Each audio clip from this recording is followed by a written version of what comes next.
Welcome and thank you for joining me today. In real time, it is Sunday, August the 2nd of 2020. I've been working on little sewing projects since finishing up the McCall's M2476 robe. I've been super enjoying the embroidery right there. I might have exposure set a little bit too light, so let's fix that. Oh, I'm still trying to figure all this stuff out. Okay, well, we'll try it that way. Yeah, I think now you can actually see this. Okay, oh.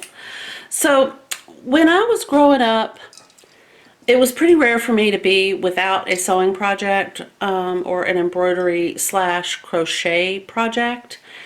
Unless I was at Apple Tree Stables, which was the boarding stable that my family ran when we lived in Georgia. And hey, if you had a horse at Apple Tree Stables, which was located across the street from Pound's stable, please leave a comment. We moved and sold Apple Tree in 1976. My dad was Bob Campbell. My mother was Alice. So if you knew of us back then, if you rode horses, if we took care of your horse, please, drop a comment down below. I'd love to hear from you. Anyway, I think it went on and did really well for a number of years after we sold it and moved to Alabama. I hope so, but that was kind of a weird ramble off the track there. I'm enjoying cranberry juice mixed with an adult mixer. So anyway, back to sewing. I'm kind of currently working on a new embroidery project, and it's in my head. It's one of those things that's just in my head, and I know that what you're looking at probably doesn't make much sense right now. So what it's going to be is a small notebook cover. And it's actually going to be a series because this would be one, this would be one, this would be one, and this would be one. So that's 4 that I will actually be working on. Some, I've kind of drawn a few random things that probably won't end up being incorporated into the design. I just wanted to have placement where I could draw this, which in the center here, that is a cutting line-ish.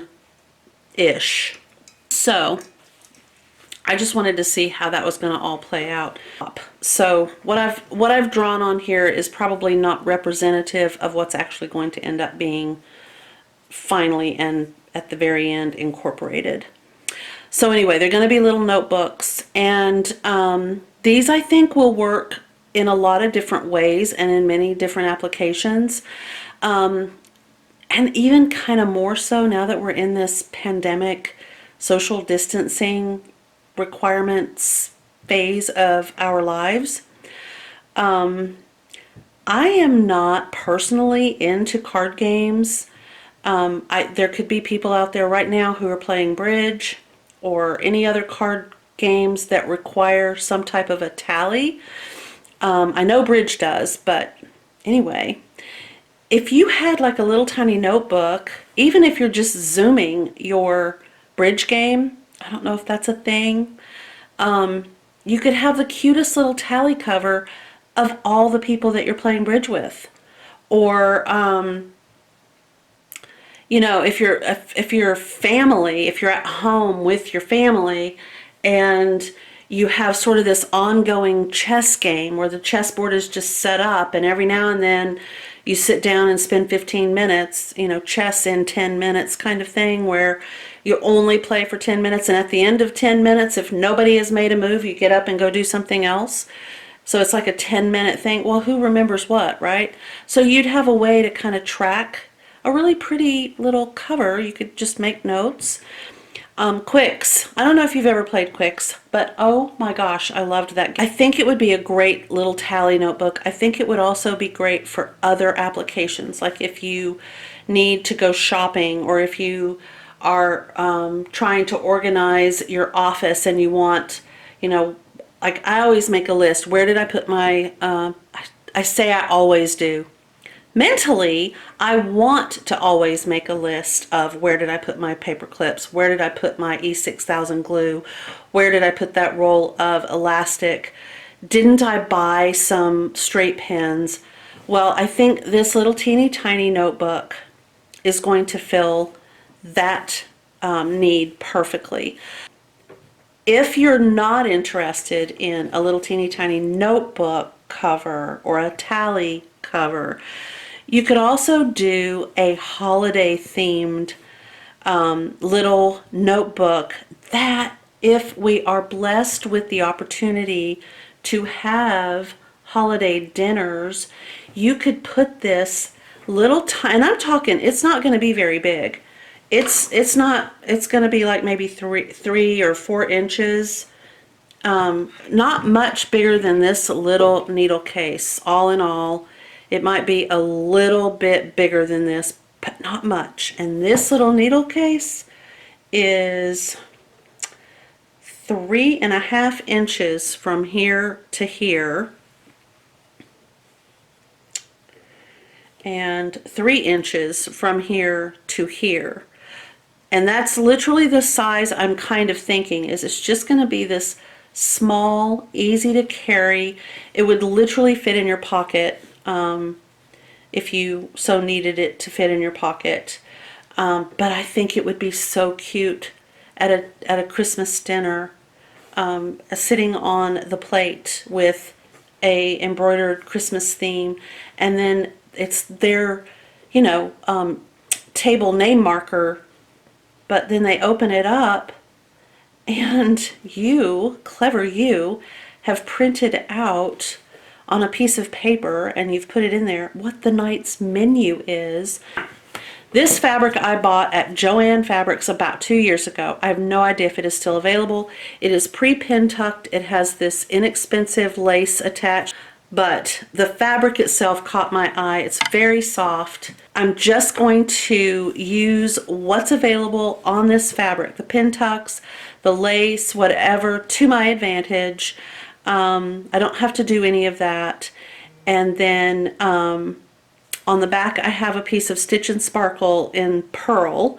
That is the fabric that I used in the robe that I made. And I'm doing this for stability because this fabric is extremely lightweight, very gossamer, and needs that additional stability for these little notebooks. I think that this right here is basically where I'm going to need to cut, and then I'll have a seam allowance on either side. So if I cut straight down the middle between these 2 marks and straight down the middle, I will have my seam allowance on that side of this little notebook.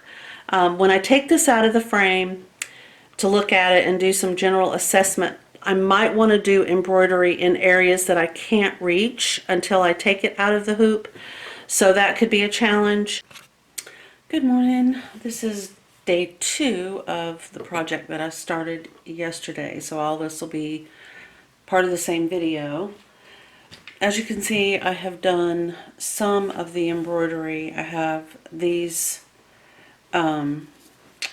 remaining quadrants that I need to do something in before I take it out of the hoop. What I had drawn in these areas just by using the heat of my my iron carefully. But now I need to draw .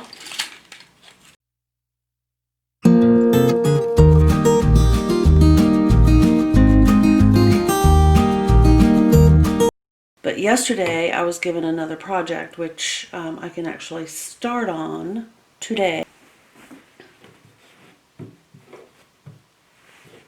Okay, so in the early part of spring summer time, I was making like this. They're really fun to make.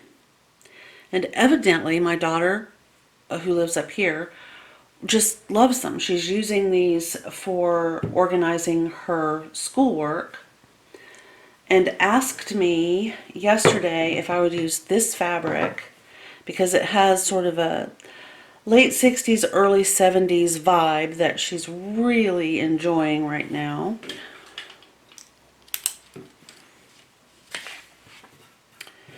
So it's really fun because the making yo-yos really fulfills that urge to do something by hand.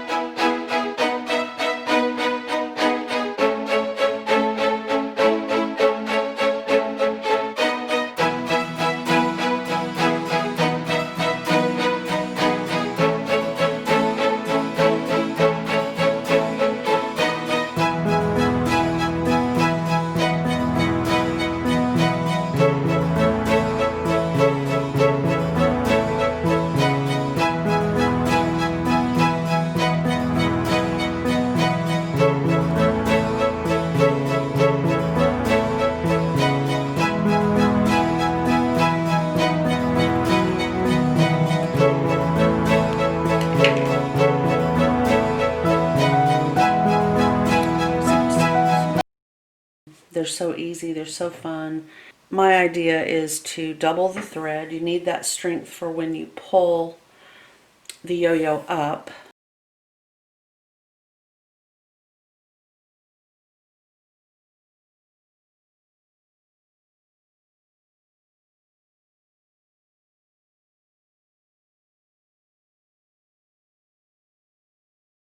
It needs to be on the outside.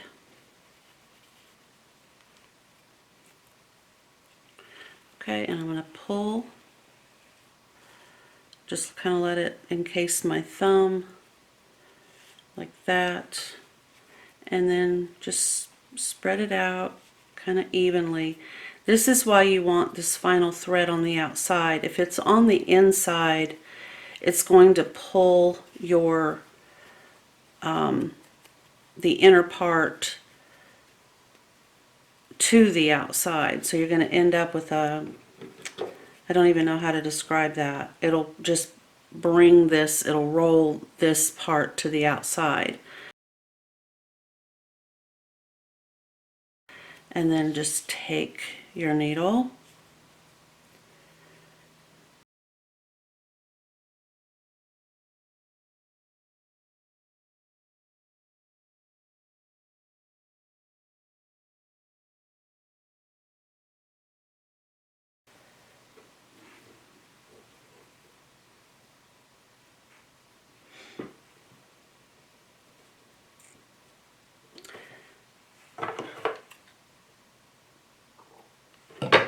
and that took no time at all. I mean, we are down to 5.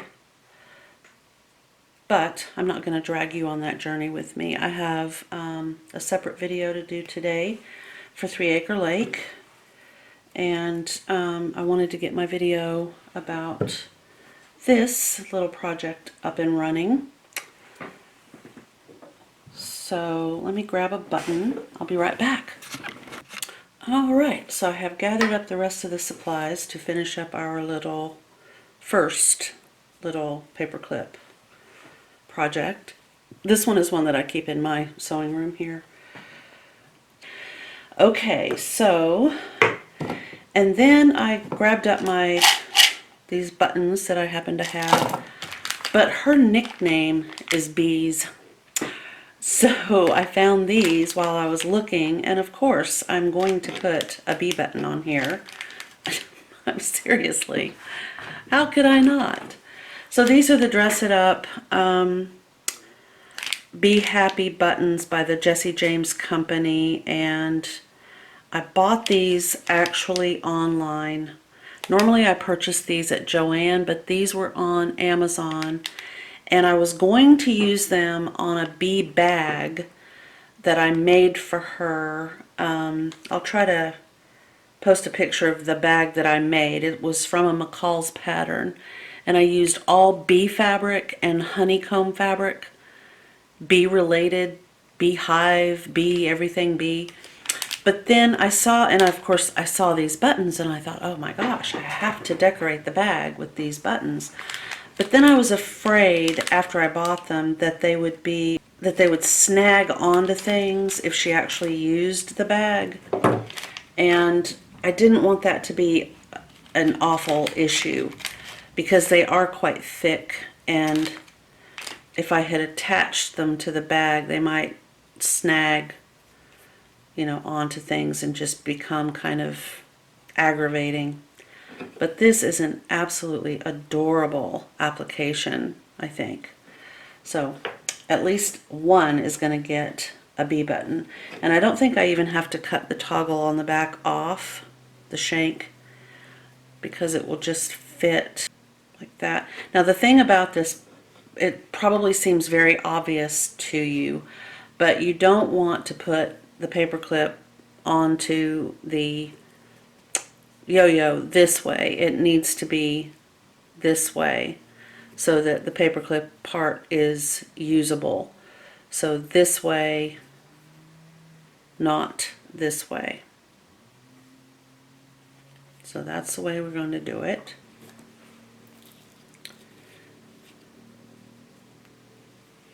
I apologize for the noise. Evidently it's work on your yard Monday in the neighborhood. I don't know. Alright, so what I do is I just put the glue and I just kind of turn the tube. I don't know if you've ever worked with E6000. It can be a little annoying, but again, I like that it really does hold on. So I'm just putting, oh, there you are. I'm just putting the paperclip over the top of the shank, and then I'm just going to place this down and kind of push and hold.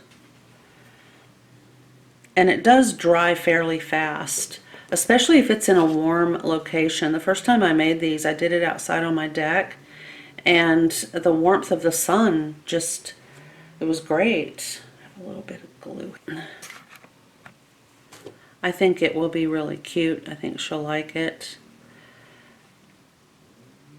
When you have a little bee on flower fabric, you really can't go wrong. And I know I wouldn't be able to use these bee buttons as actual functioning buttons on a project due to the way they're designed. It would be too difficult to use them in that capacity, but as a decorative accent, perfect.